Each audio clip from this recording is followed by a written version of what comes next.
के होनहार बालकों, देखिए आज का हमारा जो सेशन है त्रिभुज है, जिसको इंग्लिश में बोला जाता है ट्रायंगल, और ट्रायंगल की शुरुआत हम लोग कर रहे हैं। और ये लेसन जो 10th के बुक में है 6 है, ठीक है, चैप्टर 6 है, तो इसको हम लोग शुरुआत करेंगे। देखिए ये आपका त्रिभुज है, ट्रायंगल, ठीक है। इसमें पूछा जाता है कि शीर्ष कौन है। ये ऊपर वाला क्या होता है बेटा? शीर्ष। इसको भी शीर्ष मान सकते हैं, इसको भी शीर्ष मान सकते हैं। तो जब शीर्षों की संख्या पूछा जाएगा आपसे कि शीर्षों या शीर्ष की संख्या, शीर्ष कितने होते हैं, तो आप बताइएगा कि शीर्ष कितने होते हैं? 3। कितने होते हैं?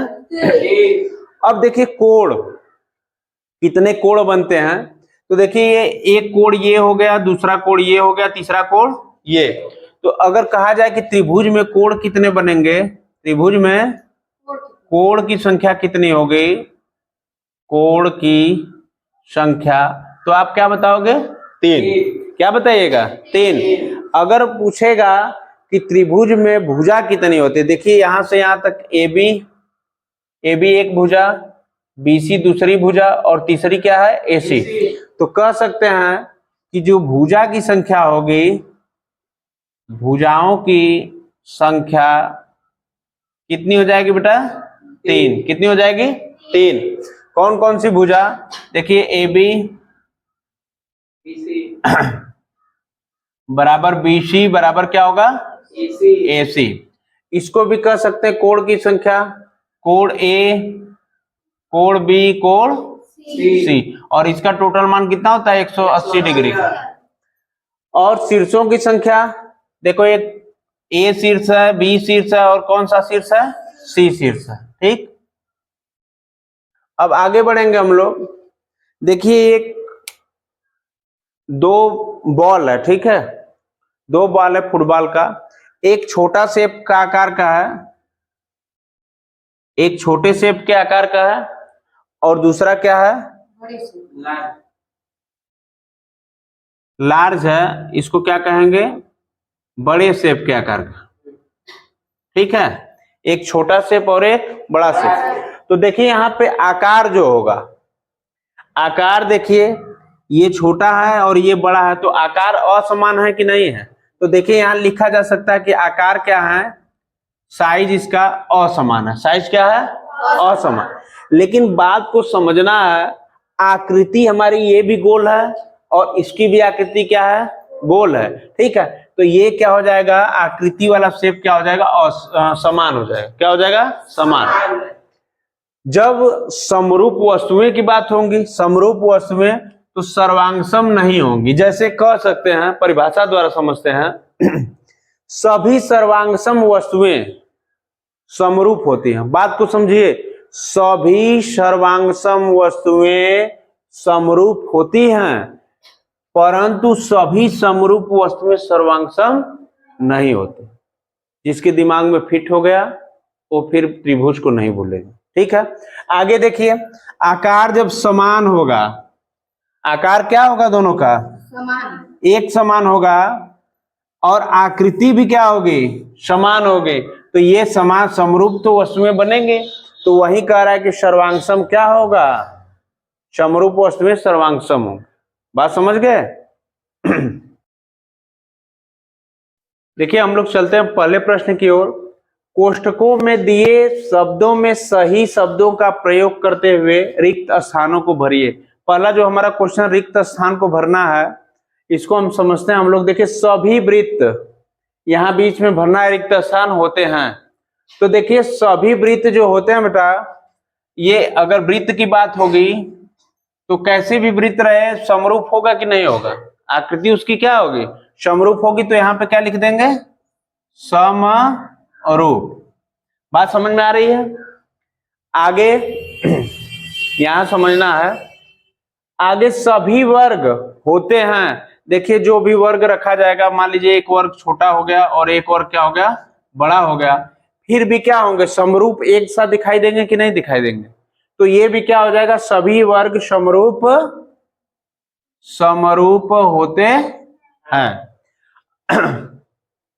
अब देखिए यहां आ जाइए, सभी रिक्त स्थान त्रिभुज समरूप होते हैं। ठीक। अब इसमें क्या है, समरूप होते हैं, सभी त्रिभुज को बोल रहा है, तो सभी त्रिभुज क्या होते हैं बेटा, समबाहु होते हैं। क्या होते हैं, समबाहु होते हैं। क्यों होते हैं, क्योंकि मैं बताया था कि इसमें 3 शीर्ष, 3 भुजा और 3 कोण पाए जाते हैं, इसलिए ये क्या होगा, समबाहु। आगे देखिए चौथा नंबर, भुजाओं की समान संख्या वाले 2 बहुभुज समरूप होते हैं। कह रहा है कि भुजाओं की समान संख्या वाले 2 बहुभुज समरूप होते हैं यदि उनके संगत कोण, देखिए संगत कोण क्या होंगे, आपस में बराबर होंगे। क्या होंगे बेटा, बराबर हो तो, या तथा उनकी संगत भुजाएं भी क्या होंगी, समानुपाती होंगी। जब बराबर होंगी तो ये क्या होंगी, संगत भुजाएं समानुपाती होंगी। ठीक। अब दूसरा प्रश्न है हमारा, दूसरे प्रश्न को समझते हैं अच्छे से। देखिए देखिए दूसरा क्वेश्चन है हमारा, निम्नलिखित युग्मों के 2 भिन्न भिन्न उदाहरण दीजिए। ठीक है, पहला जो हमारा प्रश्न है, समरूप आकृतियां हैं। समरूप आकृतियां कैसी होंगी कि देखिए सॉल्यूशन के बारे में पहला देखते हैं हम लोग। समरूप आकृतियां क्या होती हैं, जैसे एक ही समान आकृति, ये देखिए और ये भी है, समरूप हो गया कि नहीं हो गया। इसको बड़ा छोटा भी लिखा जा सकता है। ठीक, 2 उदाहरण पेश करना है, तो एक मान लीजिए उदाहरण ये भी हो सकता है, इसको 2 मान लीजिए, इसको 2 मान लीजिए, इसको 2 मान लीजिए। बात समझ रहे हैं। इसको क्या कर सकते हैं, 3 मान लीजिए, इसको भी 3 मान लीजिए, इसको भी 3 मान लीजिए। ऐसा ही एक उदाहरण और बना लेते हैं हम लोग, जैसे मान लीजिए चतुर्भुज अगर है, तो एक चतुर्भुज ये हो गया, 2 हो गया, 3 हो गया, और ये क्या हो गया, 4 हो गया। इसको एक सिमिलर में भी कर दो, सारी भुजाएं क्या करेंगे, एक समान होंगी। तो ये चतुर्भुज है, तो इसको भी 3 3 3 3 कर सकते हैं कि नहीं कर सकते। जी सर। तो समरूप आकृतियां आप लोग बना लोगे अपने से। ठीक, अब बात आती है ऐसी आकृतियां जो समरूप नहीं है, ऐसी आकृतियां जो समरूप नहीं है। तो समरूप नहीं, सीधी बात की एक क्या करेंगे आप लोग, एक त्रिभुज बना लीजिए और एक क्या बना लीजिए, गोला बना लीजिए। एक समान नहीं है, ये तो पहला इसमें बन गया। दूसरा क्या बनाना है, एक चतुर्भुज बना दीजिए और एक क्या बना दीजिए, गोला बना लीजिए। बात समझ रहे हैं, 2 आकृतियां होंगी। ऐसी आकृति जो समरूप नहीं है, देखिए ऐसी आकृति दोनों क्या है, एक दूसरे के समरूप नहीं है। बात समझ में आ रही है।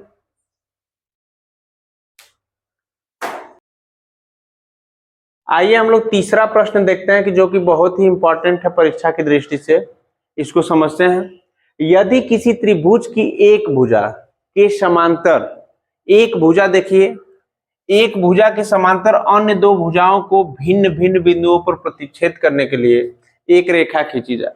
देखिए ये त्रिभुज है, बात समझ रहे हैं, और यहां से 2 रेखाएं क्या हो रही है, खींची जा रही हैं। ठीक, बात समझ में आई। अब करेंगे क्या, ये प्रतिच्छेद जब करती हैं तो ये अन्य 2 भुजाएं एक ही अनुपात में विभाजित हो। कहने का मतलब है कि चित्र दिया रहेगा आपका, और दिया है, पूछ रहा है क्या दिया है, त्रिभुज ए बी सी। यहां देखिए त्रिभुज ए बी सी, ये बड़ा वाला त्रिभुज दिख रहा है, त्रिभुज ए बी सी की भुजा बीसी, की भुजा बीसी, इस भुजा की बात कर रहा है, के समांतर डीई है। आप चित्र बना लिए कि समांतर क्या है, डीई। अगर नहीं भी चित्र देता है, अगर हमको दिया है, मिल जाता है, तो हम अपना चित्र बना लेते हैं।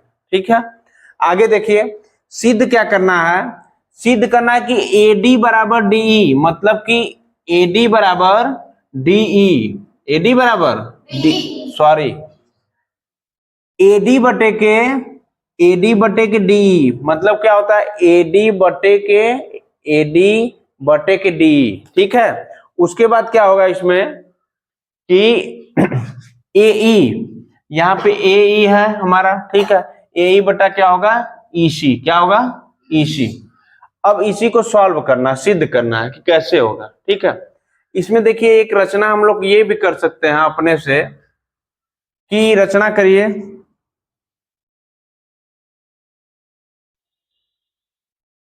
त्रिभुज ए बी सी, ठीक, त्रिभुज ए बी सी की भुजा बीसी के समानांतर क्या है बेटा, डीई है।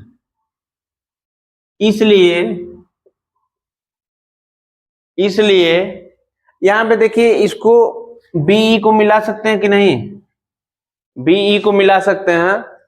तो यहाँ पे ये संरचना ऐसे अगर हो जाएगी तो इसको यहाँ पर भी एक नाम दे सकते हैं डीई, और इसको दे दीजिए यम, ठीक।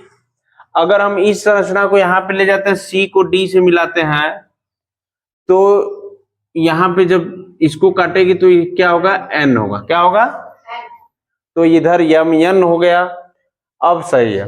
देखिए त्रिभुज एबीसी, इसलिए त्रिभुज एबीसी की भुजा बीसी समानांतर किसके है, डीई के।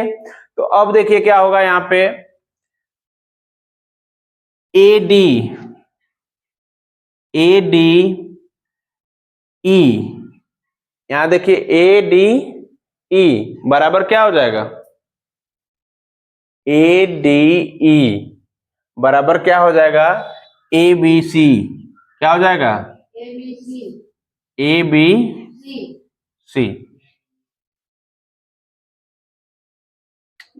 यहां से हम लोग शुरू करते हैं। देखिए रचना करते हैं इसका।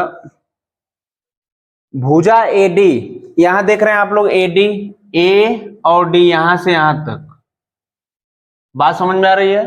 भुजा एडी पर बिंदु ई से, बिंदु ई कहां पे है बेटा, यहां है, वह भुजा एई, ए और ई, देख रहे हैं भुजा ये एडी है और ये क्या है, एई है, पर डी से दो लंब खींचे गए। यहां से डी से देखिए कौन से लंब खींचे गए, यहां से एक लंब खींचे गए और एक ई से बी तक लंब खींचे गए। बात समझ में आ रही है। बिंदु डी से सी को मिला दिए और बिंदु ई को बी से मिला दिए, ठीक है, मिला दिए, इतना सबको बात समझ में आई। अब हम लोग आगे बढ़ते हैं, उपपत्ति होगी, ठीक है। यहां देखिए त्रिभुज ए डी ई का क्षेत्रफल, यहां देखिए त्रिभुज ए डी ई का एक त्रिभुज देखिए यहां बना है, ध्यान से, दूसरा त्रिभुज देखिए एक ठो यहां बना है, बात समझ में आ रही है। तो देखिए पहले त्रिभुज ए डी ई का क्षेत्रफल, ए डी ई का क्षेत्रफल बराबर क्या होता है, जब समद्विबाहु का क्षेत्रफल 1/2 गुणे, बताया था ना, ए बी गुणे सी डी, वही चीज होता है कि ए त्रिभुज ए डी ई का क्षेत्रफल बराबर 1/2 गुणे, यहाँ पे देखिए एक बार क्या होगा ए डी और एक बार क्या होगा ई एम। यहां से देखिए ये एडी हो रहा है, ये एडी, और ये जो हम लोग तिर्यक रेखा खींचे हैं इसको, बात समझ रहे हैं। आगे त्रिभुज डी बी ई से लेते हैं, त्रिभुज डी, यहां देखिए त्रिभुज डी बी ई से, त्रिभुज डी बी ई से बराबर क्या होगा, 1/2 गुणे डीबी, ये हो जाएगा डीबी और गुणे ई एम। यहां देखिए एक ठो ये हो जाएगा बेटा डीबी और एक ठो क्या हो जाएगा ई एम, जब डीबीई से लेंगे हम, बात समझ में आ रही है। ये जो रेखा है इस रेखा के बराबर हो जाएगी, क्लियर। आगे बढ़ते हैं। देखिए अब क्या होगा, चूंकि त्रिभुज ए डी ई का क्षेत्रफल और बटे त्रिभुज डी बी ई का क्षेत्रफल, कुछ नहीं किया जा रहा है, इसके बटे देखिए ये कर दिया जा रहा है, ठीक, बराबर 1/2 गुणे एडी गुणे ई एम, और यहाँ पे था 1/2 गुणे डीबी गुणे ई एम। अब क्या होगा, इसमें सोचना ये है कि ई एम से ई एम क्या होगा, कट जाएगा। यहां देखिए ये ई एम से और ये ई एम क्या होगा, कट जाएगा, और 1/2 से 1/2 ये भी कट जाएगा। तो क्या बचेगा, त्रिभुज ए डी ई का क्षेत्रफल बटे त्रिभुज डी बी ई का क्षेत्रफल बराबर, देखिए एडी यहां से बचा और ये क्या बचा, डीबी, तो एडी बटे डीबी, ये क्या हो गया हमारा समीकरण नंबर 1। अब इसी को पुनः उत्पत्ति करेंगे हम लोग, उपपत्ति, ठीक है। तो यहां देखिए त्रिभुज ए डी ई, त्रिभुज ए डी ई का क्षेत्रफल, त्रिभुज ए डी ई का क्षेत्रफल बराबर 1/2। अब क्या होगा, ए ई, यहां देखिए माने थे हम लोग ना इसको, ए ई और गुणे डी एन हो जाएगा। यहां देखिए बेटा अब इसको रखेंगे ए ई, और ये क्या हो जाएगा, इसको मिला देंगे DN को। बात समझ रहे हैं? तो ये वाली रेखा इस बार मिल जाएगी DC और ठीक। देखिए त्रिभुज त्रिभुज DEC का क्षेत्रफल, देखिए DEC का क्षेत्रफल बराबर क्या होगा, 1/2 गुणे यहाँ देखिए EC, 1/2 गुणे EC गुणे क्या हो जाएगा DN, ये वाली रेखा। बात समझ रहे हैं कि नहीं? अब ये वाली रेखा और ये वाली रेखा, ठीक। अब इससे क्या निकलेगा कि त्रिभुज ADE का क्षेत्रफल बटे त्रिभुज DE का क्षेत्रफल हो जाएगा, बराबर क्या होगा, यहाँ पे लिखे ही है। अब देखिए DN से DN क्या होगा, कट जाएगा। यहाँ पे देखिए 1/2 से 1/2 क्या होगा, कट जाएगा। तो यहाँ पे क्या बचा, AE बचा, और यहाँ पे क्या बचा, EC बचा। तो AE बटे EC। अब देखिए समीकरण 1 समीकरण 2 आ गया हमारा। तो इसमें क्या करना है, इसकी तुलना करना है। तुलना करने से पहले हम लोग देखते हैं कि त्रिभुज DBE, ये ध्यान से देख रहे हैं, DBE, यहां से यहां तक एक त्रिभुज बनेगा। एक ये हो गया, यहां तक त्रिभुज बन रहा है कि नहीं बन रहा है? एक ये त्रिभुज हो गया, वह त्रिभुज DEC। अब देखिए DEC मतलब ये त्रिभुज, बात समझ में आ रही है? का आधार समान है, का आधार क्या होगा, एक समान होगा। इसमें किसी को समझ में बात नहीं आ रही है तो पूछ सकता है, ठीक है। आगे देखिए, तथा समांतर भुजाओं DE। अब देखिए ये समांतर भुजाएं थी कि नहीं थी, यहाँ DE और क्या थी, BC थी। DE यहाँ पे देखिए DE है, और यहाँ पे क्या है, BC है। ये दोनों भुजा की बात कर रहा है, ठीक, के बीच बने हैं। अब क्या करेंगे हम लोग, इन दोनों समीकरणों से तुलना करेंगे, ठीक है। जब समीकरणों से तुलना करेंगे तो यहाँ पे देखिए ADE का क्षेत्रफल, यहाँ पर भी देखिए ADE का क्षेत्रफल, देख रहे हैं, ADE यहाँ पे बस AD है, यहाँ पे AE है। तो यहाँ पे क्या है, AD है और यहाँ पे AE है। अब दूसरा वाला देखिए, त्रिभुज DBE का क्षेत्रफल, यहाँ पे क्या है, BC है, और यहाँ पे क्या है बेटा, DB है। देखिए DB और EC, बात समझ में आ रहे हैं? तो कह सकते हैं हम कि AD बटे DB, जैसे AD बटे के BD कह सकते हैं कि नहीं कह सकते हैं? AD बराबर BD के, और AE बराबर AD बटे BD के, और AE बटे EC के या CE के, ठीक है। यही हमको सिद्ध करना था। इति सिद्धम। हाँ, अब वीडियो बंद कर दो, तुम बैठ जाओ, जिसको नहीं समझ में आ रहा